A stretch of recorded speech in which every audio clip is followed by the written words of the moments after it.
Hey guys, welcome back to the shop. As you can see, we got the Bridgeport out kind of a little bit further out on the floor, and we're putting the cherry head on it. Got it out of the crate, chaining it up, and we're going to go ahead and mount it up.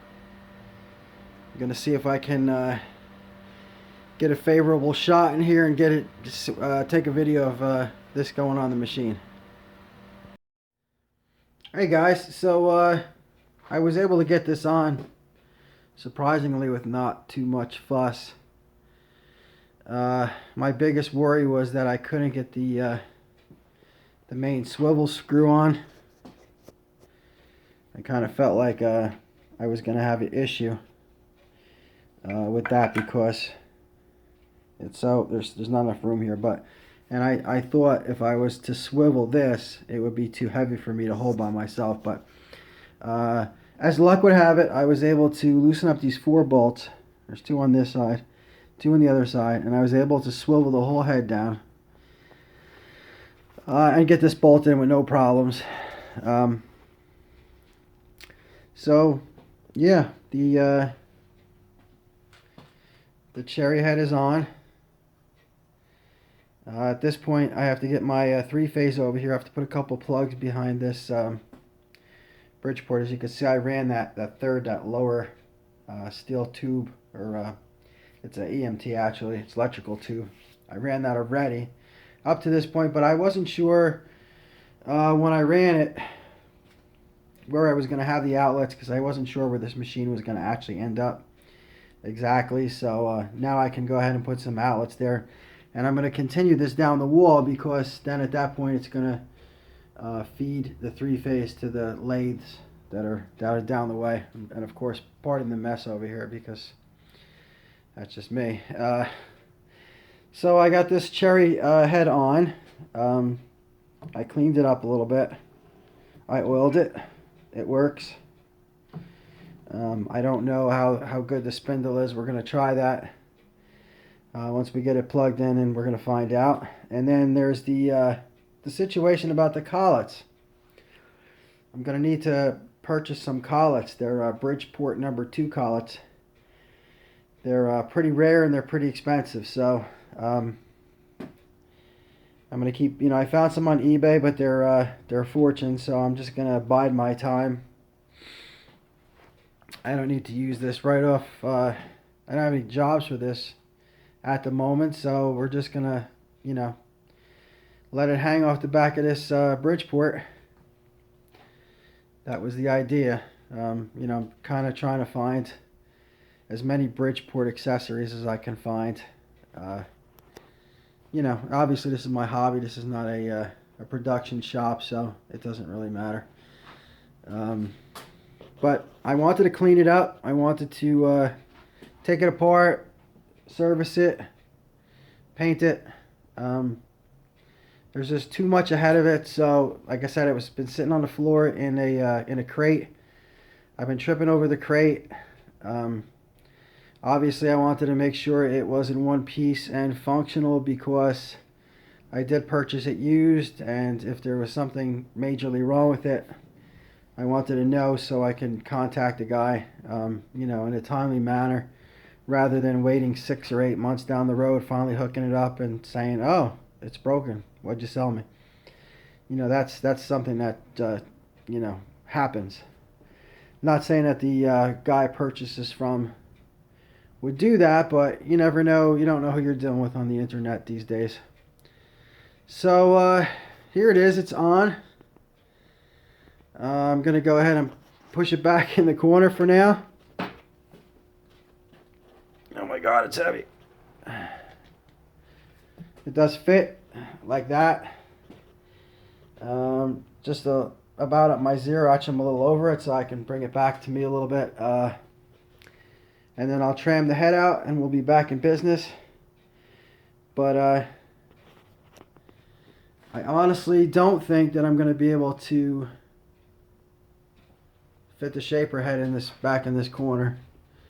And actually, the shaper head may have been more useful than the cherry head. I probably have more work with the shaper head. Not that I'm gonna have much work with that anyway, but so we'll see what happens.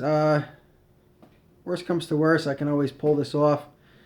I do have the chain hoist up here, which came in great handy. I was able to use that to just lift this baby up and slap it on.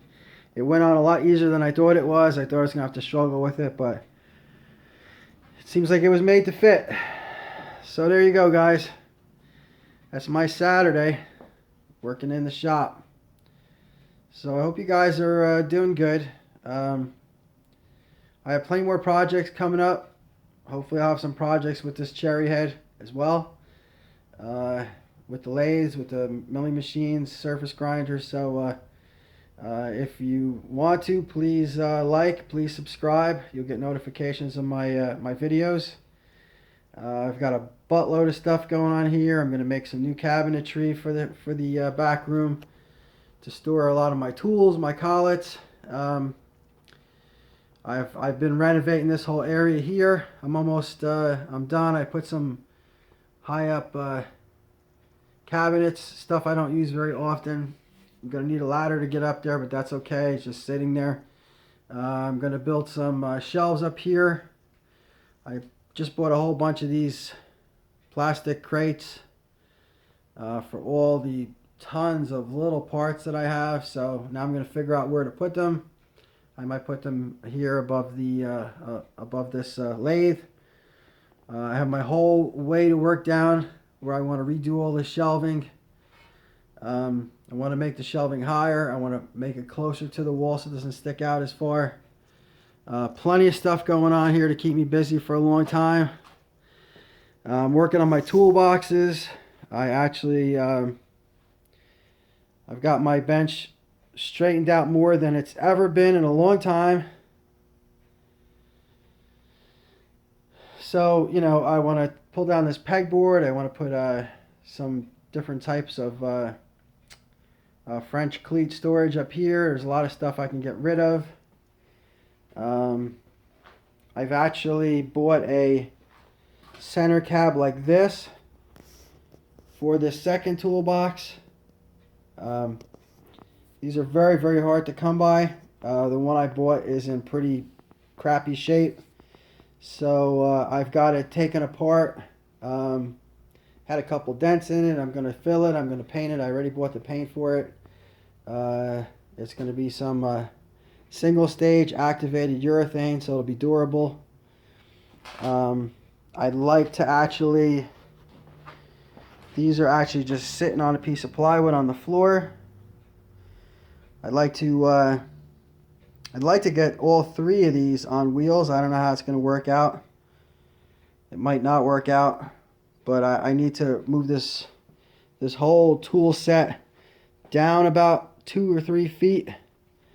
I need to move this huge steel, you know, with a big thick top. I need to move this down a little bit because the toolbox actually it actually covers, at this point it's covering half of my door.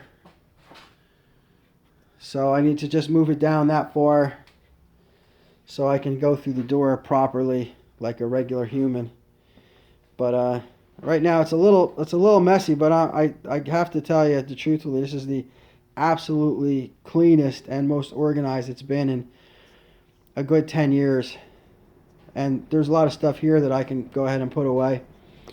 Eventually I'm going to mount the drill chargers on the wall.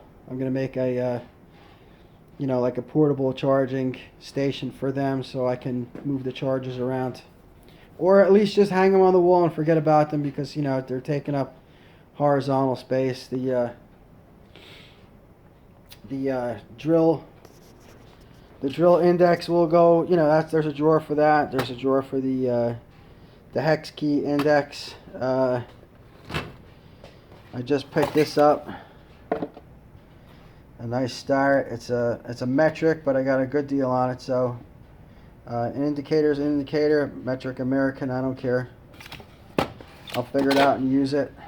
And for right now, that's about it. So that is my Saturday update. again, I'm very happy with the Bridgeport. I can't wait to plug this in and turn it on and see what I could do with it. A couple of my projects, which you've seen. A couple more projects. I got this little hard-hinge indexer. I want to take it apart, clean it, fix it. Someone broke the lever off the back, so that's going to be a little project. I'm going to turn a new lever and possibly drill this and drill a small hole through here and Loctite it in so I could fix it. Some of the new tooling, but there it is. All right, guys, have a great day. Get out there, do something in your shop. See you guys again soon.